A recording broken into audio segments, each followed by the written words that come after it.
And then motor oil and motor oil fluids and filters, sorry, those can be recycled right next to your recycling cart. So you can set up to 3 1-gallon jugs of oil or other fluids in the containers. So things like crankcase fluid, differential fluid, hydraulic fluid, lubricant oil, and transmission fluid, as well as motor oil, can be placed in these jugs to be recycled. And the filters, you just put them in a plastic bag next to it. If you want kits, you can also request them from ACI at this number here.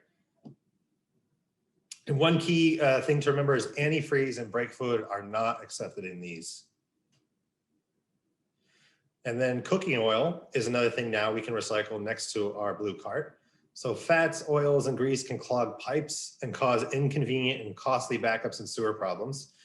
Recycle used cooking oil instead of dumping it down the drain. So please never dump cooking oil down the drain, whether it's used or new.